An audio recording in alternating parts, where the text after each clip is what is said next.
Revelado un informe escenario de riesgo por lluvias intensas del sector de educación, elaborado por el Minedu.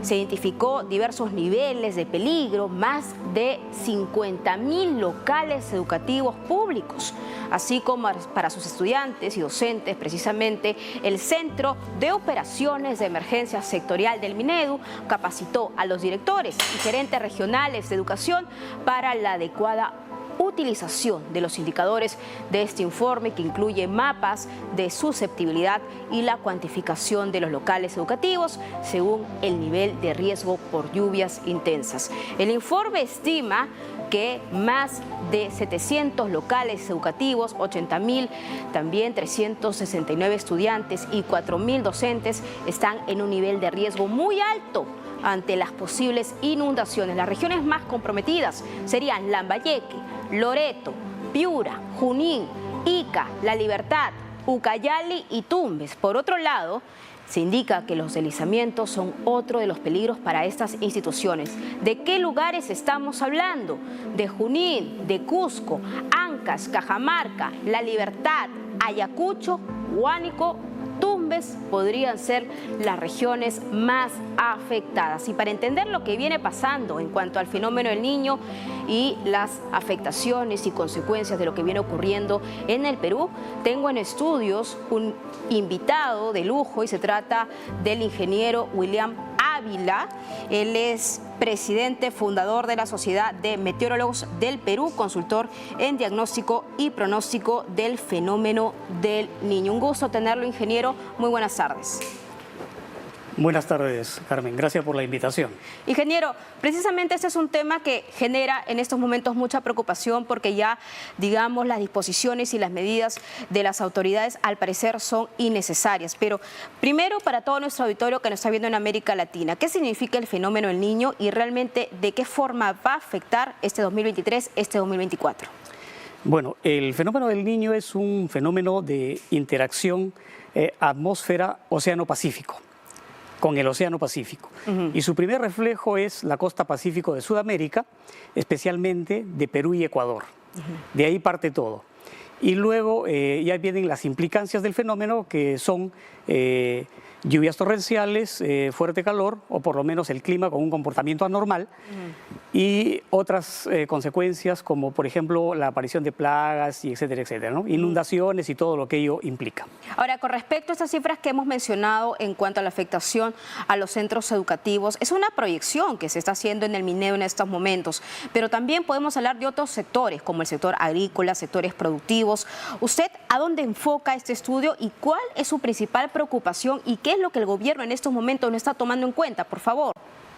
Bueno, primero que desarrollé un modelo, digamos una ecuación físico-matemática que permite primero diagnosticar el fenómeno del Niño. Una vez pronosticado el fenómeno del Niño, vienen ya las consecuencias que eso implica, que ya son pronósticos prácticamente del tiempo, de las lluvias torrenciales, en qué zonas van a ocurrir, en qué regiones, primero de Perú y Ecuador y luego en otros países del planeta, otros países del mundo. Por ejemplo, acá tenemos el mapa del Perú para que nos sirva de referencia para todo nuestro auditorio.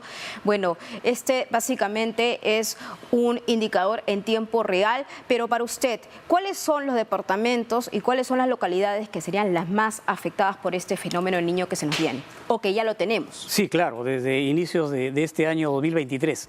Entonces, principalmente es la costa, digamos, la influencia directa de la costa centro-norte del país.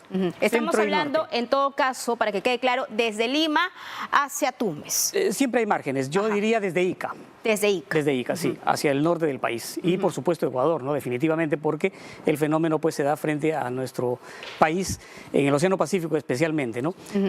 En el interior del país sí se tiene que considerar cualquier zona, porque es indirecto, ¿no? O sea, no es tan directo como estar frente a la costa, claro, o como los que están en la costa. Entonces allá sí se tiene que tener en cuenta eso, y yo siempre pondría o sugeriría que se ponga atención en la zona centro-norte del país. Centro-norte del país. Centro-norte del país. Y en ese sentido, y teniendo en cuenta ese apoyo que tenemos del mapa del Perú, Lima, Chimbote, Trujillo, Chiclayo, Piura, incluso estamos hablando, hasta se está diciendo en algunos titulares, inundaciones de grillos, ¿no? Porque también se está viendo eso hasta en un hospital. ¿Esto está ligado al fenómeno del Niño? ¿Cómo podría ser el análisis? A las implicancias, es decir, lluvias torrenciales que generan inundaciones y luego de eso se tranquiliza un poco, pero el calor continúa. Entonces van apareciendo estas plagas que finalmente, bueno, ya se han presentado desde Tumbes hasta Lambayeque y un poco más, y entiendo que La Libertad también, todas estas situaciones, ¿no? Claro. Ahora, ingeniero, quiero aprovechar este mapa que tenemos en estos momentos para no solamente hablar de estos deslizamientos de tierra, que también es producto del fenómeno del Niño, también las precipitaciones, intensas precipitaciones que ya estamos viviendo en el norte del país. Hablemos también de la sequía, este déficit hídrico que se nos viene, que hay alertas también al respecto, incluso se está hablando de Puno y Cusco. ¿Cómo entender esto? Sí, bueno, hay una compensación, es decir, cuando hay calentamiento marítimo y se produce el fenómeno del Niño, porque puede haber calentamiento, pero no fenómeno del Niño. Claro. Entonces, cuando hay fenómeno del Niño, esto hace que los sistemas del otro lado se intensifiquen hacia el norte, lo cual no significa que no hayan lluvias también en el sur. Lo que pasa es que van a ser deficitarias o ocasionales, pero más son hacia la zona centro-norte del país. Recordemos que Uruguay y estos países que están hacia el sureste también han tenido problemas de precipitaciones, ¿no? Y por lo tanto problemas de agua. Claro. Entonces, en nuestro país sí, digamos, va a haber déficit en la zona centro-sur del país, déficit de precipitaciones, que solamente van a ser ocasionales, ¿no? Ahora, vamos a su diagnóstico, porque es lo que nos interesa. De acuerdo a su expertise y la experiencia que usted tiene, ¿cuál es el diagnóstico que usted le da para este año y el próximo año? ¿Y cuáles son las medidas que debería acatar el gobierno? O si ya está en marcha algunos planes que usted considera que sí son viables y deben ser ejecutados ya, por favor. Bueno, considero de que es difícil poder hacer, no es que sea difícil, sino que no se debe hacer prevención cuando ya algo está ocurriendo. Las precauciones se tienen que tomar antes de que ocurra, ¿no? Las precipitaciones se han atenuado un tanto, continúan, pero se han atenuado un tanto. Ahora nomás, en una entrevista anterior mencioné de que acercándonos a agosto, en agosto, yo diría que antes de agosto incluso, nuevamente va a empezar a llover en zonas de Piura, hacia la costa, ¿no? En Tumbes, probablemente en Lambayeque también y en parte de La Libertad. Estamos hablando, por favor, para ubicar al auditorio, usted que está más cerca, Piura, el norte. Sí, Chiclayo, Trujillo. En la vertiente occidental de la cordillera de los Andes, es decir, hacia el Océano Pacífico, hacia la cuenca del Océano Pacífico. Entonces, nuevamente van a presentar las precipitaciones. Supongamos que hayan hecho alguna obra o que últimamente se haya estado haciendo algo así. Si hay precipitación, entonces vamos a lograr lo que se ha hecho. Pero ¿cuál es su valoración? Porque en comparación a lo que vienen diciendo otros meteorólogos a nivel mundial, es que este es, según ellos, y como vienen catalogándolo, es uno de los fenómenos de niños más fuertes, más potentes. Bueno, ahí sí discrepo con los colegas o quienes están opinando sobre esto, porque el año 2016 se presentaron unas imágenes terribles de un fenómeno del Niño en el Océano Pacífico. Sin embargo, en la costa pacífico de Sudamérica o en Perú no ocurrió nada. O sea, la alarma era tan grande, pero no ocurrió nada. Es más, el gobierno, si no me equivoco, del presidente Ollanta en ese momento, dispuso la distribución de recursos económicos y bueno, supongo que los trabajadores, como veían que nada ocurría, entonces pues las obras a nadie le interesaba, ¿no? Porque no ocurrió. Y efectivamente no ocurría, incluso se sentía frío en algunas zonas y el déficit de precipitaciones era tremendo.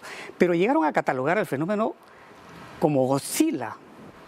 Es decir, Pero claro, ahora volviendo al 2022, teniendo en cuenta también con lo que pasó, lo que denominaron el ciclón Yaku, y eso también es muestra de cómo se elevó la temperatura en el mar. Entonces tenemos otro tipo de condiciones, también esto apegado al cambio climático, entiendo. Bueno, en esto de cambio sí estoy un poquito, digamos, en contra, porque cambio es cuando algo ya cambió y ya no se regresa a las condiciones anteriores. Sin embargo, cuando van pasando los años, vemos que cuando hay un invierno, por ejemplo, retornan las condiciones anteriores. Entonces, concretamente, su diagnóstico variabilidad, para este año. Variabilidad del clima. Entonces, cuando hay el fenómeno del Niño, hay una variabilidad del clima. Por ejemplo, ahora, el clima tiene un comportamiento anormal. ¿Y qué es lo que varía de un día para otro? Es el tiempo meteorológico. Por ejemplo, hace unos días había un tremendo sol con calor. En estos días se ha atenuado un poco, hay cierta llovizna en algunas zonas, pero en estos siguientes días que vienen nuevamente va a ocurrir el sol. Entonces, hay una variabilidad del tiempo meteorológico, pero el clima sigue comportándose anormal.